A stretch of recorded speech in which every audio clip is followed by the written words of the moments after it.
राधे राधे। निकुंज में राधा रानी पुष्प चयन कर रही हैं। विशाखा जी कहती हैं, अरे सखी, तुम्हारे मुख की तेज से सारे पुष्प खिलने लगे हैं। अकुलाते हुए तुम्हारी ओर देख रही हैं कि हे स्वामिनी, हमें अपनी सेवा में स्वीकार करो। पर भंवरा देखो तो, यह उड़ता हुआ आकर के इन पुष्पों के प्रेम में आड़े आ रहा है, तुमसे मिलने नहीं दे रहा है। ओहो, ये क्या कृष्ण का साथी है या स्वयं कृष्ण, जो सदा किसी किसी रूप में आपके सामने आ ही जाता है। ललिता जी कहती हैं, विशाखा देखो तो, हमारे स्वामी ने भी इस भ्रमर को देखकर कृष्ण समझकर के भाव में डूब गई है। ऐसा मौका देखकर देखो तो, ये भ्रमर कैसे श्री जी के आसपास घूम करके रूप माधुरी का पान कर रहा है। अब हम किशोरी जी को कैसे प्रेम समाधि से बाहर लाएं। श्री जी के अंग पर बैठ कर उनकी अंग गंध को पा करके ये भ्रमर प्रेम से भर गया है। भ्रमर को संबोधित करते हुए सखियां कहती हैं, अरे ओ कृष्ण के सखा भ्रमर, क्या तुम हमारी स्वामिनी को संदेश देने आए हो? क्या कृष्ण ने तुम्हें भेजा है? अरे जाओ, कृष्ण से कह दो कि अब राधा कुंड पर हमारी किशोरी जो जाने वाली हैं, वहाँ तो आना ही नहीं। ऐसा नहीं कह करके किशोर जू को संदेश दे दिया कि कहाँ आना है उन्हें मिलने को। भ्रमर रूप श्री कृष्ण खुशी से वहाँ से चले गए और राधा कुंड पर जाकर के मिलन की विरह में छिन छिन राह देखने लगे। जैसे तैसे भावावेश से श्री जी को बाहर ले आई सखियां। राधा रानी को तो पता ही नहीं कि सखियों ने तो संदेश पहुंचा दिया कि वो कहाँ जाने वाली है। मन में सोचते हुए राधा जी के अब मिलन कैसे होगा, क्या कहूँ सखियों को, कुछ भी कहूँगी तो बहुत छेड़ती हैं ये चतुरा। अब मन ही मन भी तो धैर्य नहीं हो रहा। उतने में पुष्प चुने हुए मंजरी प्रियाली को देते हुए श्रीजू कहती हैं, अरे प्रियाली, वो भ्रमर जाने कहाँ चला गया। देखो तो पुष्प निराश हो गई, मिलन के लिए व्याकुल हो रही है सखी।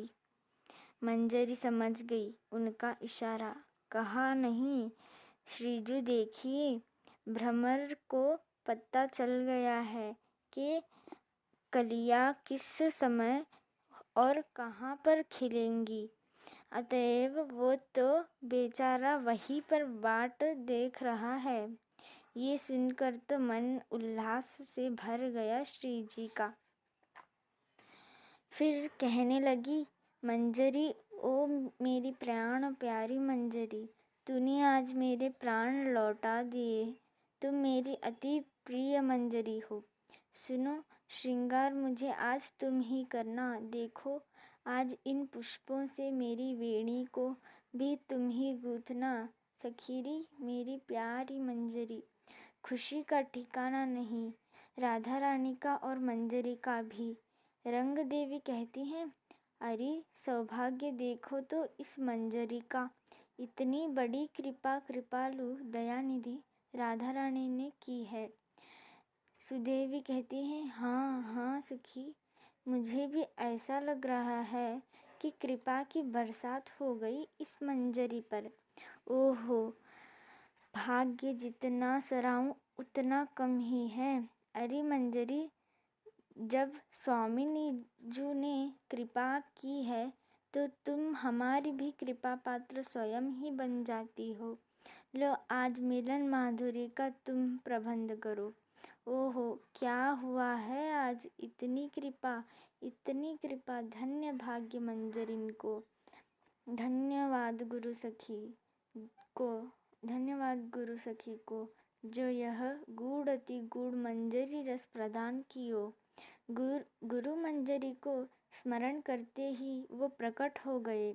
उनके चरणोदक को पान करके मंजरी ने उनका आशीष प्राप्त किया और श्रृंगार करने लग गई।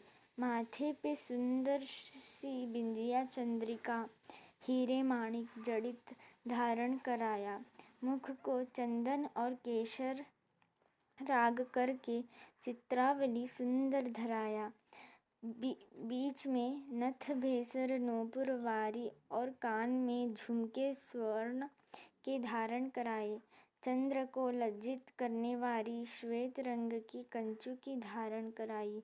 नीलमणि को लहंगा तो मानो नीलो श्याम सुंदर ही बन के अंग चिपटायो। पग में नूपुर वारी सुंदर सी पायल जो अति दिव्य ध्वनि करती है। हाथ में चूड़ी, कटी में करधनी, बाजुओं में बाजूबंद और मुखार वृंद तो कोटि चंद्र सूर्य भी लज्जित हो जाए। देखो तो शाम जो आँखों की काजल बन के नैनन में समाये गए। चंदन से सुंदर पत्रावली, उसमें पान का बीड़ा दे दिया प्रियाली ने, के होठ की लालिमा और बढ़ जाए। केशों को घना बादल मान चांद सितारे मानो गायब होकर बिजली चमके, वैसे कारे केशों का श्रृंगार हो रहा है। फूलों ने तो अपना जीवन स्वामिनी को अर्पण कर दिया। धन्य सेवा भाव, अहो भाग्य इन निकुंज की, कण कण की, लता पता पुष्प रज कण की, जो क्षण क्षण स्वामिनी जी को सेवा के लिए तरसते हैं। स्वामिनी जी के केशों को स्वर्ण की हीरे जड़ित कंधी से संवार रही हूँ। एक एक केश मेरो जीवन धन को प्राण है, कोमल है, अतएव धीरे धीरे से इन केशों को संवारना होगा। जब प्रियतम से मिलन में आतुर प्राण वल्लभा भाग कर उन्हें गले मिलेंगी, तब ये केश बंधन स्वयं ही छूट कर के खुले घनघोर घटा की भांति लहराएंगे।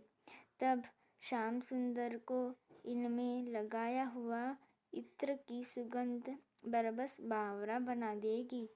तो मंजरी ने ऐसा इत्र लगाया है।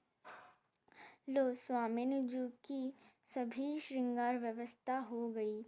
अब जैसे कि सखियों ने कहा है, वैसे श्याम जी को अब प्रिया जी से मिलन करवाना है। वे भी आतुर भय राधा कुंड पर बाण देख रहे होंगे। मंजरी ने जो राधा रानी ने पुष्प चयन करके दिए थे, वे हार बना लिए और पान का बीड़ा भी तैयार कर लाडली को राधा कुंड के लिए ले चली।